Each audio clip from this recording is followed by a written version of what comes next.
que nous pouvons lire ensemble dans Psaume 47.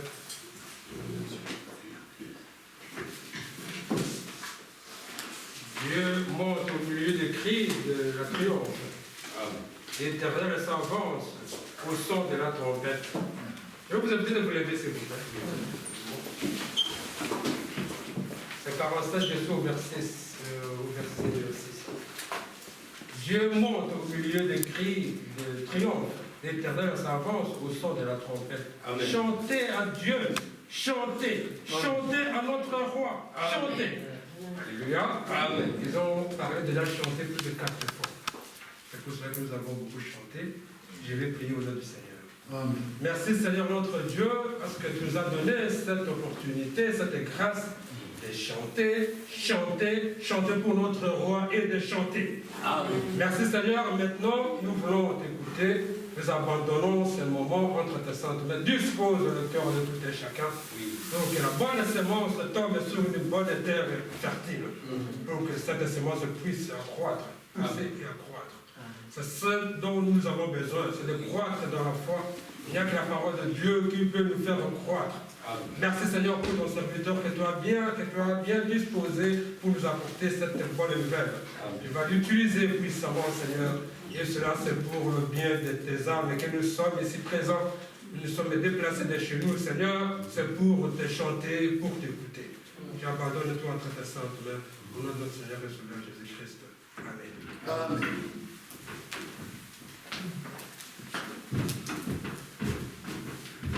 Que Dieu vous bénisse. Amen. Asseyez-vous, je vous en prie. Je salue chaque frère et chaque soeur dans le nom précieux de Jésus-Christ. Amen. Tout s'est bien passé à l'Assemblée de Ninove. On a d'abord regardé la prédication de Frère Franck à Zurich. Et puis après, on a chanté et j'ai commencé la prédication. Et c'est terminé à 13h05. Par la grâce de Dieu, on se retrouve et on va continuer le message. Dieu amène son Église à la perfection et terminer ce message aujourd'hui par la grâce de Dieu. Je vous invite à vous lever. Nous lirons aujourd'hui dans Hébreux chapitre 6.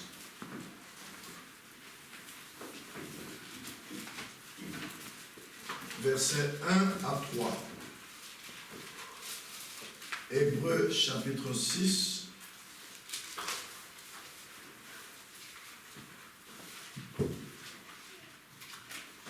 Versets 1 à 3, j'ai lu la parole de Dieu. C'est pourquoi, laissant les éléments de la parole de Christ, tendons à ce qui est parfait, sans poser de nouveau le fondement du renoncement aux œuvres mortes, de la foi en Dieu, de la doctrine des baptêmes, de l'imposition des mains, de la résurrection des morts et du jugement éternel. C'est ce que nous ferons si Dieu le permet. Amen. Amen. Que Dieu ajoute ses bénédictions à la lecture de sa parole. Amen. Je prie. Notre Père céleste, Dieu très saint, je te remercie, je te loue de nous avoir tous donné une bonne santé physique et spirituelle et la paix du cœur. C'est nous qui nous a permis de venir dans ta maison. Maintenant, c'est le moment de la prédication, Seigneur. Oh Dieu Tout-Puissant, Dieu très saint, bénis chaque frère, bénis chaque soeur qui va écouter cette prédication et donne à chacun ce qu'il te demande dans son cœur. Tu connais les besoins de chacun. Tu connais, Seigneur, quelle est la destination finale que chacun te demande. Accorde-le lui au nom de Jésus-Christ. Amen. Amen. Asseyez-vous, je vous en prie. Dieu amène son Église à la perfection. Je vous ai parlé sur le premier point, Dieu amène, oui. C'est Dieu lui-même qui amène son Église à la perfection. Ce n'est pas l'Église elle-même qui peut aller à la perfection. Ce n'est pas un homme de Dieu qui peut amener l'Église à la perfection, c'est Dieu lui-même. Je vous ai parlé sur le deuxième point, son Église. Dieu n'amène pas une dénomination, il ne peut pas. Dieu amène l'Église du Dieu vivant à la perfection. Amen. Alors soyez certains que vous êtes dans l'Église du Dieu vivant et restez-y. Aujourd'hui, je vais vous parler sur le troisième point, la perfection. Dieu amène son Église à la perfection. Qu'est-ce que la perfection? On dit personne ne peut être parfait. Oui, la Bible dit personne n'est parfait. Vous ne pouvez être parfait par vous-même, c'est-à-dire par ce que vous faites vous-même, peu importe combien cela est bon.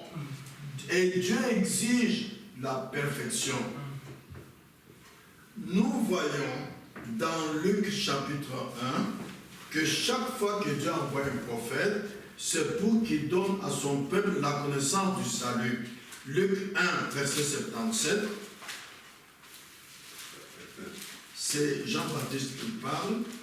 Alors, au 77, il dit, afin de donner à son peuple la connaissance du salut par le pardon de ses péchés. Vous êtes censés connaître comment Dieu vous a fait débuter le salut et comment vous arrivez à la fin du chemin du salut.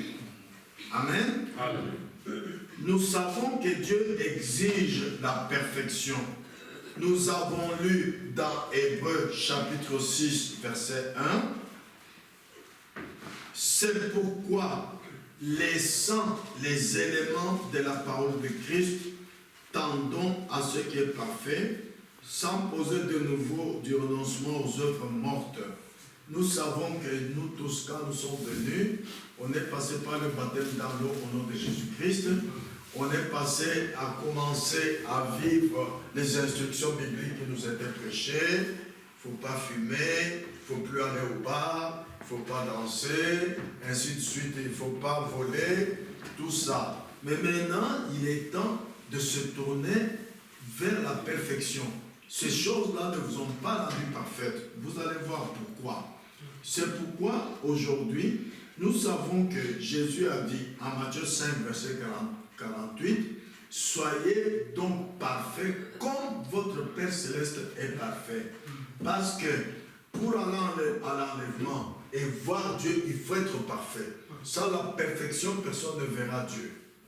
Nous devons être parfaits pour aller à l'enlèvement et voir Dieu. Amen. Et comment allons-nous parvenir à la perfection? C'est Dieu lui-même qui amène son Église à la perfection. Que Dieu soit loué. Mais maintenant, l'apôtre Paul s'exclame et dit, beaucoup ne connaissent pas Dieu. Ah, mais pourtant Jésus a dit, en Jean chapitre 17, verset 3, la vie éternelle, c'est qu'ils te connaissent, toi le seul vrai Dieu, et Jésus-Christ que tu as envoyé. C'est pourquoi, frères et sœurs, dans chaque église, chacun connaît les prédicateurs qui prêchent, chacun connaît les diacres, connaît les frères et sœurs, mais peu connaissent Dieu. Il est temps de chercher Dieu. David dit dans le psaume 14, verset 2. Lisons. Psaume 14, verset 2. Ne ressemblons pas à une dénomination. On se contente de se joindre à une église. On connaît ceux qui prêchent. On connaît les membres de l'église, mais on ne connaît pas Dieu. Non. Psaume 14, verset 2, David dit ceci. L'Éternel du haut des cieux regarde le Fils de l'homme pour voir s'il y a quelqu'un qui soit intelligent, qui cherche Dieu. Nous sommes venus à l'église, c'est pour chercher Dieu. Et Dieu, quand il fait quelque chose, c'est quelque chose qu'aucun homme ne peut pas faire ni imiter. Voilà. Nous savons que dans chaque église, vous trouverez les fidèles de l'église qui disent, le pasteur a dit, dans notre église on dit, tel frère m'a dit, mais rare d'entendre Dieu m'a dit. Ah, c'est une honte, frères et sœurs. Ce Dieu qui nous a sauvés, il est vivant. Il parle de la même manière qu'il a parlé à Pierre, à Moïse. C'est la même manière qu'il parle aujourd'hui. Mais s'il ne t'a pas parlé, ce n'est pas qu'il est fâché contre toi, ce n'est pas qu'il est stigmatisé, c'est toi qui ne le cherches pas. La Bible dit demandez, on vous donnera. Amen. Amen. Nous rendons gloire à Dieu de savoir que le Saint-Esprit est en nous. Et nous sommes amenés à la perfection alors. Non par nous-mêmes, non par notre propre sainteté, Je crois en la sainteté de Jésus-Christ. Quelque chose qu'il a fait, et c'est là-dessus que je repose mon espoir. Non sur mes propres mérites, je n'en ai point. Vous voyez? Je m'appuie sur le mérite de Jésus-Christ, ayant cette assurance que Christ a été rendu parfait. C'est ce que nous lisons dans Hébreux chapitre 7, verset 28. Hébreux 7, 28. En effet, la loi établit souverain sacrificateur des hommes sujets à la faiblesse. Mais la parole du serment qui a été fait après la loi établit le Fils qui est parfait pour l'éternité. Amen. Amen. Et nous lisons encore dans Colossiens chapitre 1, verset 28. Colossiens chapitre 1, verset 28.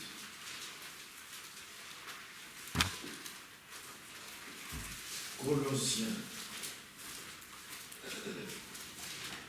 chapitre 1, verset 28. Celui que nous annonçons, exhortant tout homme, instruisant tout homme en toute sagesse, afin de présenter à Dieu tout homme devenu parfait en Christ. Amen. Pas par vous-même. Amen. Amen. Nous avons cette assurance que Jésus-Christ nous aime. Et le christianisme tout entier est enveloppé dans une grande affaire d'amour. Dieu est d'amour. Et ceux qui aiment réellement sont de Dieu. Ainsi, quand Dieu entre son amour dans le cœur humain, il y a quelque chose qui se passe. C'est ce que nous allons voir. Soyez bien attentifs. C'est quand Dieu ancre son amour dans le cœur de l'homme, alors quelque chose se passe. Sans Christ, sans Dieu, l'homme ne peut en aucun cas parvenir à la perfection. Jésus a dit, sans moi vous ne pouvez rien faire. En effet, l'âme, l'esprit et le corps de l'homme sont contaminés complètement par le péché. La Bible dit, en Romains 3, verset 23, tous ont péché et sont privés de la gloire de Dieu. Maintenant, regardez comment est-ce que tous ont péché. Dès la naissance, notre esprit n'est pas bon, notre corps est faible, notre imagination est celle d'un pécheur, nos pensées sont tournées vers le mal, nos idées sont mauvaises. C'est pourquoi nous pouvons lire dans Psaume 58, versets 2 et 3. Psaume 58. Versets 2 et 3. Est-ce donc en vous taisant que vous rendez la justice? Est-ce ainsi que vous jugez avec droiture, fils de l'homme? Loin de là, dans le cœur, vous consommez des iniquités. Dans le pays, c'est la violence de vos mains que vous placez sur la balance. Amen. Amen. C'est ainsi que beaucoup de gens sont hypocrites souvent. Dans son cœur, il aime le mal, il fait le mal. Dans son corps, il fait ce qui est bien. C'est ainsi que David dit, est-ce qu'en vous taisant, que vous consommez la justice, que vous manœuvrez, que vous faites bien? Non. C'est pourquoi Jésus a dit, il vous a été dit, tu ne commettras pas d'adultère. Mais moi je vous dis, quiconque convoite une femme a déjà commis un adultère avec elle dans son cœur. Quelqu'un peut convoiter une femme même pendant 2 ans, sans jamais même parler à cette femme. Même il se dit bonjour sœur, mais dans le cœur, il convoite. Aux yeux de Dieu, cet homme commet adultère. Aux yeux de Dieu, cet homme est pécheur. Mais aux yeux de l'assemblée, c'est un bon frère. Il salue les sœurs, il respecte tout le monde. Vous voyez, ce n'est pas la justice de l'homme dont nous parlons pour la perfection. Il faut la justice de Dieu. Amen. Nous allons y arriver. Toi, tu peux toujours dire, oh, c'est un bon frère, un bon frère, un bon frère. Mais si tu lui prêtais 1000 euros, ça va faire même 2 ans. Commence toujours à mentir. Vous allez dire, mais moi je pensais que... Vous voyez, nous les hommes, nous considérons ce que nous voyons à l'extérieur. Mais Dieu connaît les cœurs de chacun de nous. Amen. Amen. Et personne ne peut changer son cœur. Tu peux essayer de vivre ce qu'on te prêche à l'église. Ne volez pas, ne fumez pas. C'est pourquoi cela ne te fera jamais arriver à la perfection. Tu essaies seulement, mais dans ton cœur, tu consommes des iniquités. Dès la naissance, notre âme est corruptible. C'est pourquoi une personne peut être une très bonne personne des années et des années. D'un coin, il commet une très grande gaffe. Et tout le monde s'étonne.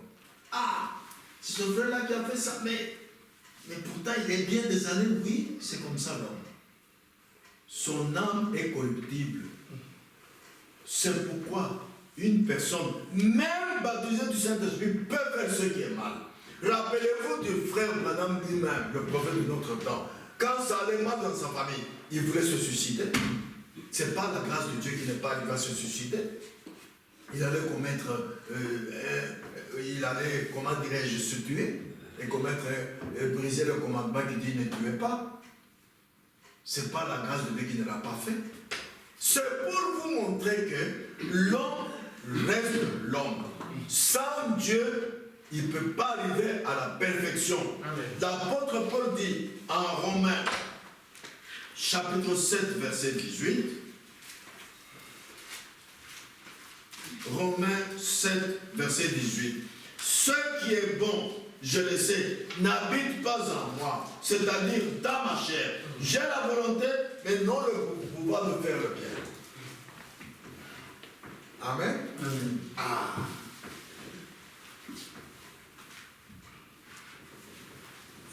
Lorsque nous serons parfaits, il y aura quelque chose que quelqu'un ne peut pas avoir de lui-même. Notre âme, notre corps vont revêtir l'immortalité et l'incorruptibilité. Notre corps ne sera incorruptible et notre corps sera immortel. Nous lisons cela dans 1 Corinthiens 15, versets 53 à 55. 1 Corinthiens 15.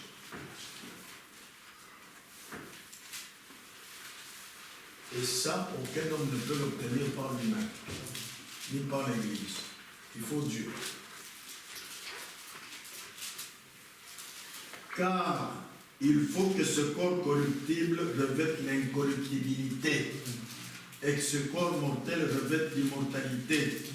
Donc ce corps corruptible aura revêtu l'incorruptibilité et que ce corps mortel aura revêtu l'immortalité, alors s'accomplira la parole qui est écrite. La mort a été engloutie dans la victoire. Ô mort, où est ta victoire? Ô mort, où est ton aiguillon? Quand est-ce que le corps aura revêtu l'incorruptibilité et l'immortalité? C'est quand vous êtes rendu parfait. Parce que la preuve en est que Dieu est le seul qui est parfait. Et il est éternel. C'est pourquoi Jésus dit en Matthieu 5, 48, soyez donc parfaits comme votre Père Céleste est parfait. Comment est-ce que notre Père Céleste est parfait? Quand il est parfait, il est éternel, immortel. Voilà ce que nous serons. La Bible ne ment point. Et cela, vous ne pouvez pas l'obtenir par vos bonnes œuvres. Non. Il faut Christ. Amen.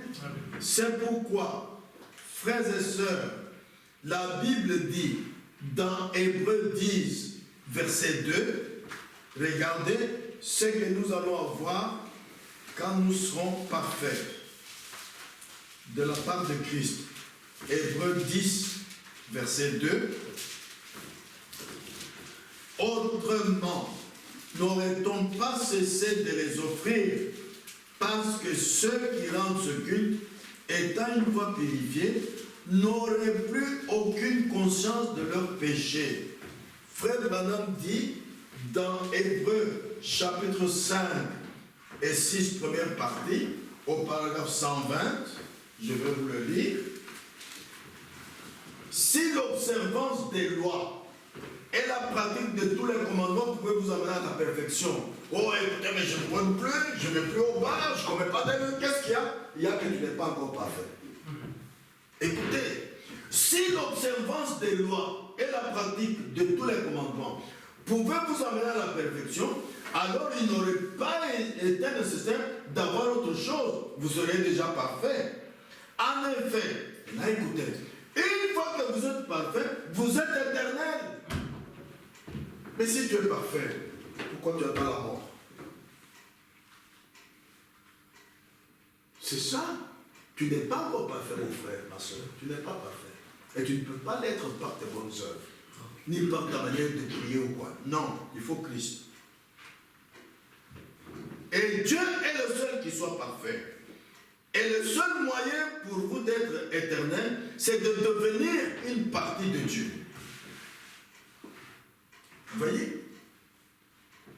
C'est pourquoi notre Seigneur Jésus-Christ, comme nous l'avons lu, qui a été rendu parfait, nous avons lu cela en Hébreux 7:28, il n'avait aucun désir du péché. Alors il n'a pas cédé à la tentation dans Matthieu 4. Et un jour il a dit aux pharisiens dans Jean 8:46, qui de vous me convaincra de péché? Trouvez-moi dans la Bible où durant sa vie terrestre Jésus-Christ a commis un péché. Il n'y en a pas. Parce que lui, il avait été rendu parfait. Il n'avait aucun désir de péché.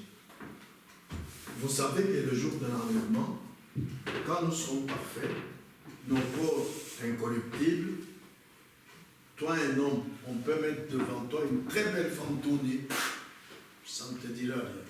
Ça ne va pas te tenter. Parce que ton corps est incorruptible. Mais maintenant, il est corruptible. C'est pourquoi des tas de choses qui nous sont prêchées pour le salut, n'allez pas au bar, n'allez pas au bar, ce ne sont pas des interdits. N'allez pas là, ce ne sont pas des interdits.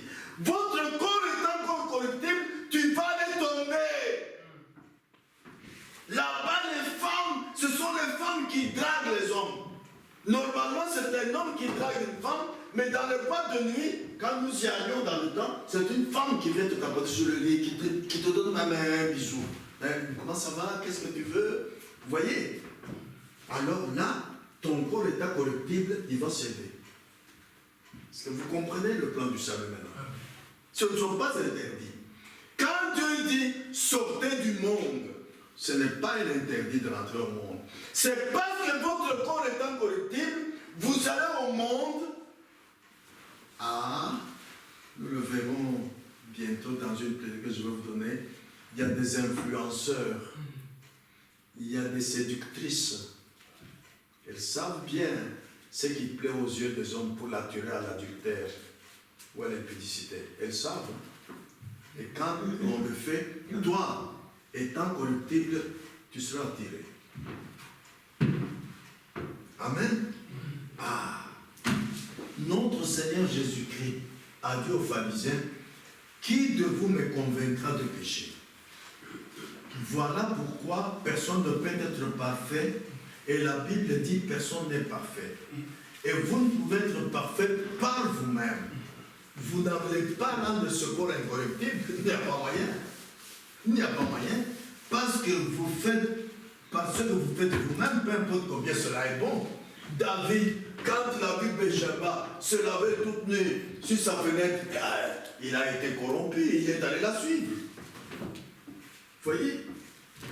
C'est pourquoi seul quand on vous dit que la femme soit bien d'une manière décente avec pudeur, c'est pour que tu n'influences pas les hommes. Cet homme va venir te suivre, insister jusqu'à ce qu'il fait des bêtises avec toi. Nous sommes là, derrière les enseignements du prophète du 7e âge, pour avoir la connaissance du salut. Les choses qu'on donne, ce ne sont pas des interdits. Si vous écoutez régulièrement les prédications, ça deviendra clair, comme aujourd'hui. Votre corps est corruptible. Si on vous met un piège, vous allez tomber dans le piège. Vous ne saurez pas résister. C'est pourquoi suivez ce que la Bible vous dit, sortez du milieu d'eux. Ne touchez pas à ce qui est impur. Alors vous serez en communion avec moi. La chose que nous recherchons, c'est d'être en communion avec Dieu. Et vous l'avez vu aujourd'hui, même pour la perfection, il faut d'abord être en communion avec Dieu. Parce que vous ne pouvez pas être parfait par vous-même. Parce que vous faites vous-même. Peu importe combien cela est bon. Alors quelqu'un peut dire, moi j'ai eu un bébé qui est né, et immédiatement, sans avoir ouvert la bouche, il n'a même pas crié, sans avoir ouvert les yeux, il est mort. Il est mort-né. Alors il n'a rien fait de mal, il est parfait. Non. Écoutez ce que nous lisons dans le message. Hébreux chapitre 5 et 6, première partie, paragraphe 88. Cela va nous montrer que même un bébé qui vient au monde, qui n'a rien fait, qui n'a même pas ouvert la bouche ni les yeux, n'est pas parfait. Nous sommes tous condamnés. Peu importe ce que nous avons pu faire, nous sommes condamnés. Nous sommes nés condamnés. Votre maman et votre père sont nés condamnés. Tous vos ancêtres étaient nés dans le péché, formés dans l'iniquité. Comment allez-vous donc obtenir la perfection? Comment allez-vous être parfait? Vous êtes néanmoins condamnés. Vous étiez condamnés avant de respirer votre premier souffle. Écoutez le cas du bébé là. Vous étiez condamnés. Et vous étiez jugés par Dieu avant de respirer votre premier souffle, car vous étiez jugés à cause du désir sexuel de votre père et de votre mère qui, par leur acte, vous ont amenés ici sur la terre. Et Dieu a condamné cela au commencement. C'est pourquoi, quand quelqu'un, par la première naissance de son père et de sa mère, va entrer dans le royaume de Dieu, il ne peut pas. Il doit naître de nouveau. Dieu ne connaît pas cette première naissance.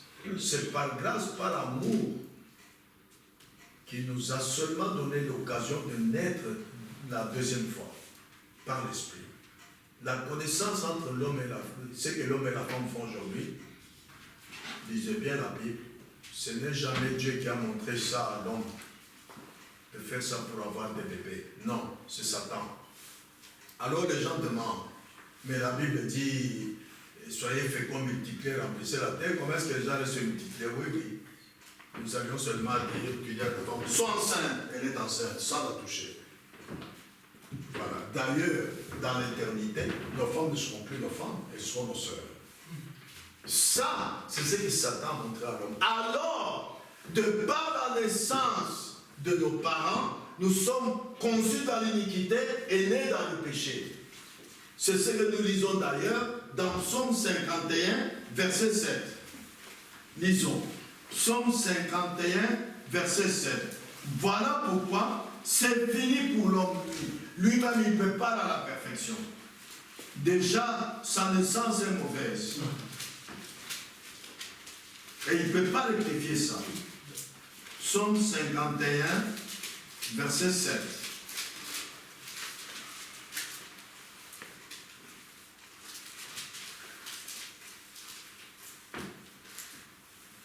Voici, je suis né dans l'iniquité et ma mère m'a conçu dans le péché.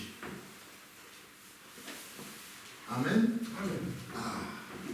C'est pourquoi, frère Conduit dit ceci. Et vous les légalistes, comment pourriez-vous jamais vous rendre parfait de vous-même, alors que vous n'avez pas une seule chose avec laquelle vous puissiez vous parfaire? Vous êtes né dans le péché. Vous avez été même conçu dans le péché. Le désir même qui a amené votre être ici était péché. Je vais vous montrer encore quelque chose. Vous les parents et vous les enfants dans la famille, vous le savez que c'est la vérité. Quand un enfant grandit comme notre Camille là, qui lui apprend à taper ses frères? Frère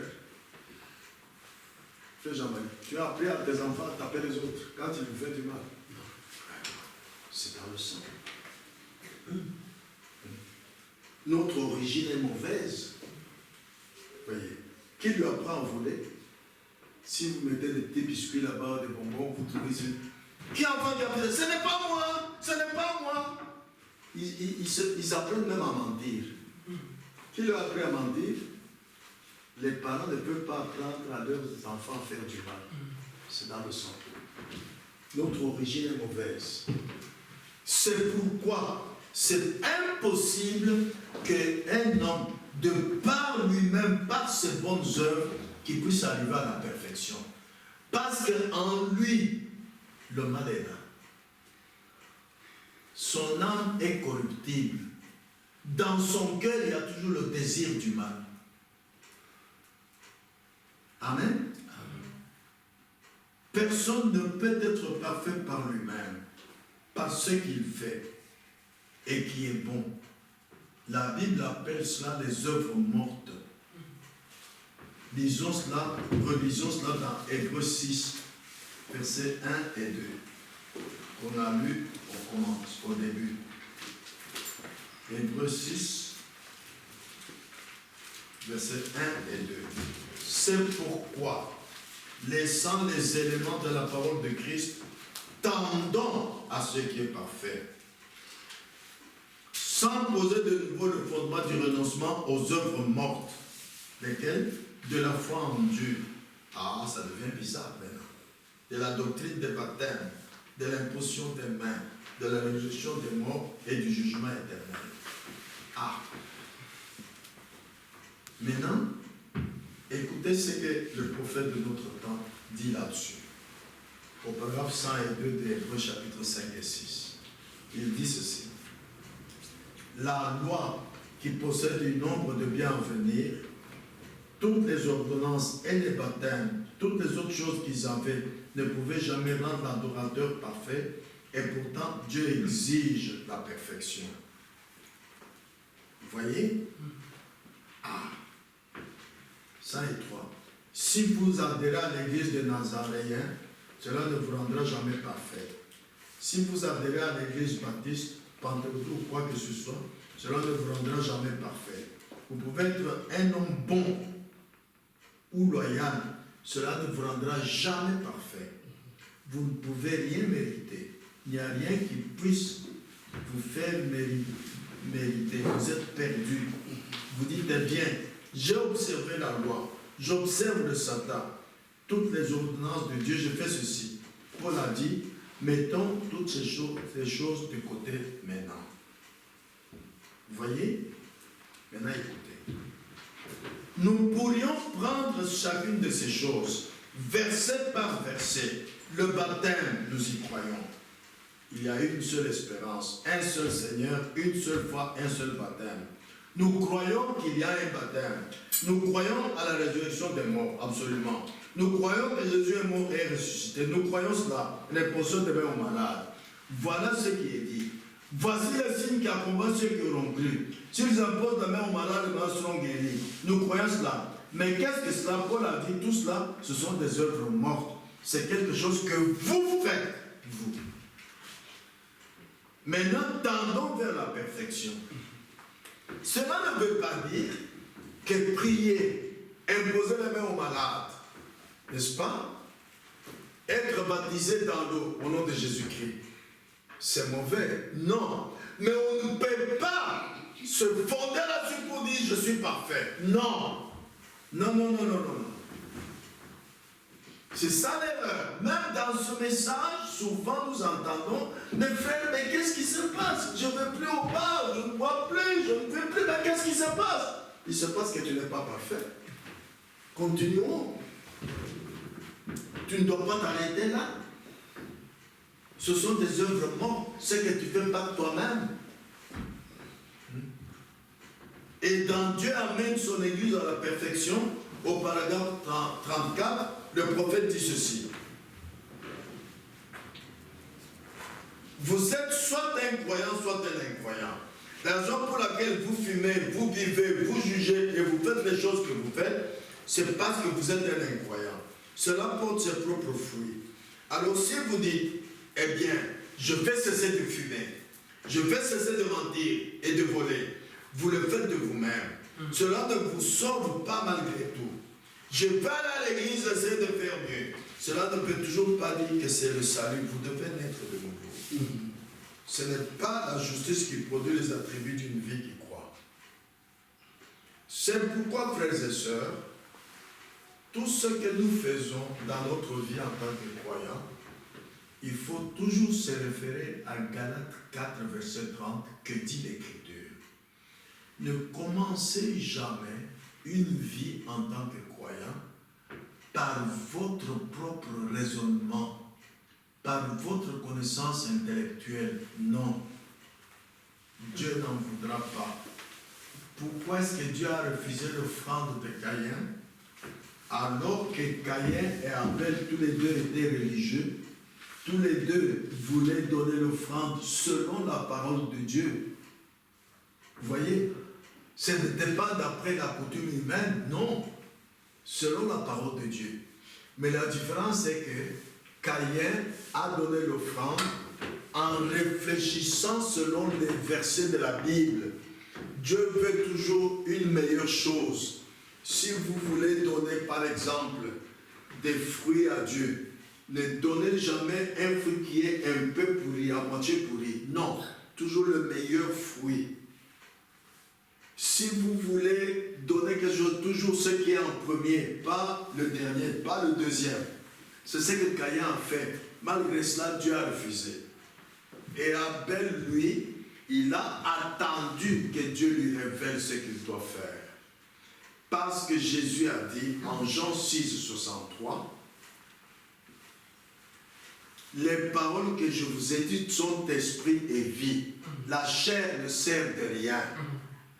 La chair d'elle-même, l'apôtre Paul a dit en Romains 7, 18, ce qui est bon n'habite pas dans mon corps. Mais oui, parce que vous êtes né dans le péché, dans l'iniquité, votre âme est corruptible. Vous avez toujours le désir de pécher dans votre cœur. Comment voulez-vous que ce soit bien? D'ailleurs, le prophète Ésaïe, il donne un bon exemple. Il s'est retrouvé un jour au ciel.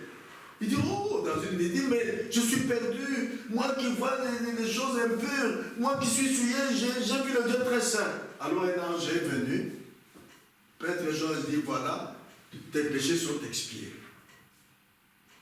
Dans la présence de Dieu, celui qui n'est pas parfait ne peut pas y aller. Tu peux être saint, mais tu ne peux pas un million, tu ne peux pas voir Dieu. Jésus a dit en Matthieu 5, 8, heureux ceux qui ont le cœur pur, car ils verront Dieu.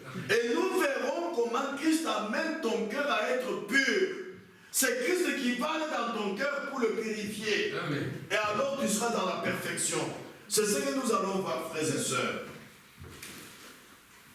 L'Église de Dieu est bâtie sur la révélation. Beaucoup même dans ce message ont l'habitude de dire, notre pasteur a dit, dans notre église on dit, tel frère m'a dit, c'est mauvais. Mais c'est rare d'entendre Dieu m'a dit. Il est temps que vous puissiez vous tourner du côté de la parole de vérité. Ce que l'homme dit, même en répétant le verset biblique, il faut que l'esprit vienne là-dessus pour que cela te donne la vie. La parole qui sort de la bouche de l'homme, qui est corruptible, qui est conçue dans le péché, né dans le péché, ne peut rien faire de bon en toi. Il faut que le Saint-Esprit le conduise cette parole-là. Tandis que Dieu lui-même, quand il parle, sa parole reproduira ce qu'elle a dit d'elle-même si elle tombe dans un bon terrain. Si ton cœur, c'est un cœur qui a la foi, la parole telle qu'elle est prêchée, elle tombe dans ton cœur, d'elle-même, elle reproduira ce qu'elle dit là. Tu n'auras pas d'effort à faire. Mais pas la parole d'un homme. La parole d'un homme a besoin de l'onction du Saint-Esprit ajoutée là-dessus, a besoin de l'Esprit ajouté à sa parole pour qu'elle se puisse produire l'effet. C'est pourquoi dans l'église du Dieu, nous cherchons Dieu. Amen. Amen. Ah. Le Saint-Esprit, c'est lui qui nous fait entrer dans la communion avec Dieu. Alors, comment allons-nous entrer dans la communion avec Dieu? J'ai oublié de vous lire 2 Corinthiens 3, 6. 2 Corinthiens chapitre 3, verset 6. La Bible dit ceci.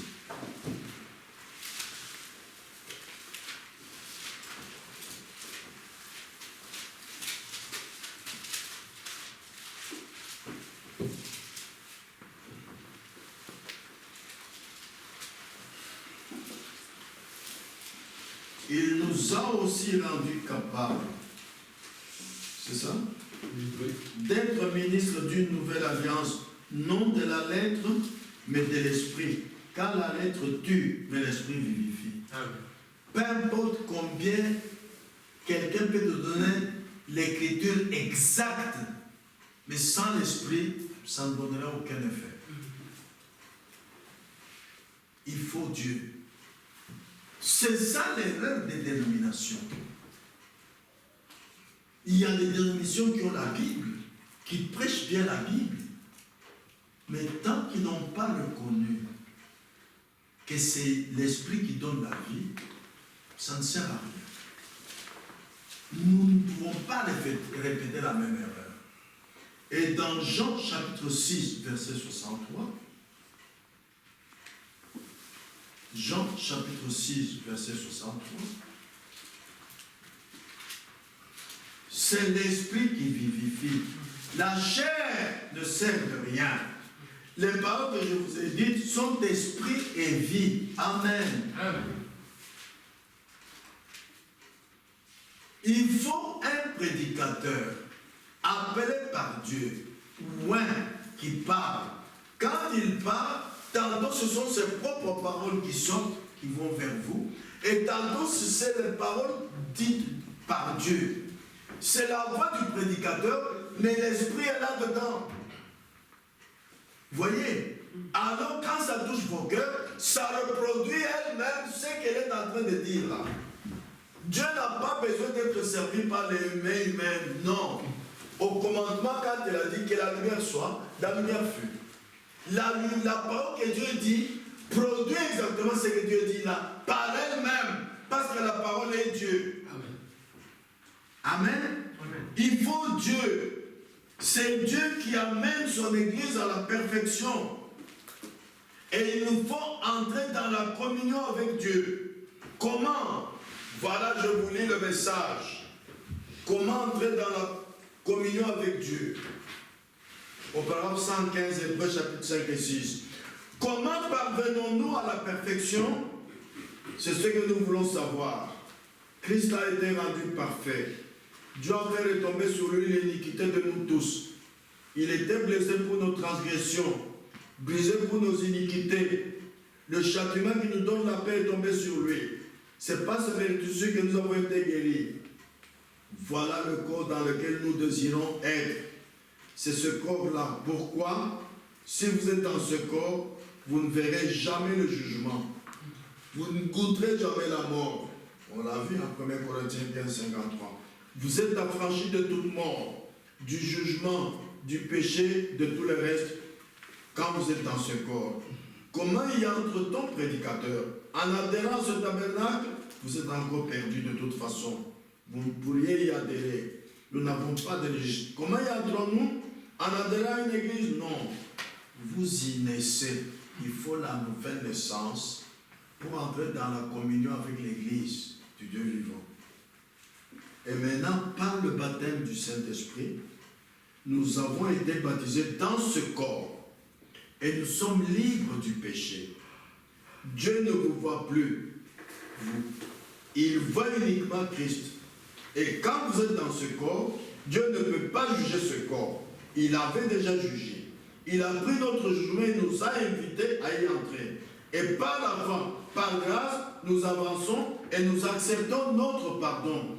Et le Saint-Esprit nous fait entrer dans cette communion avec lui, avec Dieu. Alors, nous ne marchons plus selon les choses du monde, mais nous marchons dans l'esprit. Ici, il y a deux choses. Moi, je me suis toujours demandé, ce pasteur dont Frère avait parlé, qui un jour, comme notre corps est collecté, il est allé au bar, il a dit, donnez-moi du whisky. Il a dit, non, attends, vous ne me donnez pas, je dépose l'argent, je vais moi-même, je prends et je bois. Non, non, attends, on lui a donné. Il a pris. Il est sorti comme ça. Arrivé chez lui, il est mort. Comme il a dit qu'il est où, frère Jean-Marie? Au ciel. Je me suis toujours demandé, mais comment est-ce que cet homme qui a commis un péché, parce qu'il est baptisé, par quel moyen? Maintenant, moi, je vais découvrir ça. Quand vous entrez dans le corps de Christ, vous n'êtes plus jugé. Sinon, il y aura deux jugements. Vous savez, quand on va à la croix, je ne sais pas si vous m'avez déjà entendu prier. Quand moi je suis à la croix, je prie, je dis, Seigneur, je me tiens devant toi sans péché. Si j'en ai, c'est que ça devient double. Ils étaient là dans le corps de Christ, ils étaient jugés, tu ne peux plus les juger à moi. J'ai le droit de dire ça à Dieu. Je me tiens sans péché. Alors, utilise-moi, donne-moi ce que je te demande. Frère Abraham dit que quand quelqu'un est baptisé du Saint-Esprit et qu'il commet un péché, le Saint-Esprit qui est en lui dit au Père, Père, pardonne-moi. Oh, ce sont les paroles que Jésus, quand il était crucifié, il a dit, Père, pardonne-leur parce qu'ils ne savent pas ce qu'ils font. N'est-ce pas? Amen. Un Père, l'Esprit de Christ en toi, viendra avec cette parole, avec cette même vie. Père, rappelle-toi que tu as jugé ce péché. Pardon. Tous les péchés que nous commettons ont été déjà jugés là. Mais pour avoir le pardon et la grâce de Dieu, vous allez le voir, ça deviendra plus clair encore quand ça va loin, quand Dieu nous purifie. Le Saint-Esprit rappelle ces paroles à Dieu. Ce péché-là a été déjà jugé à la croix. Pardon. Voilà pourquoi, frères et sœurs, pourquoi vous devez faire tout pour arriver au baptême du Saint-Esprit. Quand tu commets des péchés, Dieu ne te juge plus. Ils ont déjà été jugés. Je répète ce que le prophète dit ici. Quand vous êtes dans ce corps, Dieu ne peut pas juger ce corps. Il l'avait déjà jugé. Donc le corps de Christ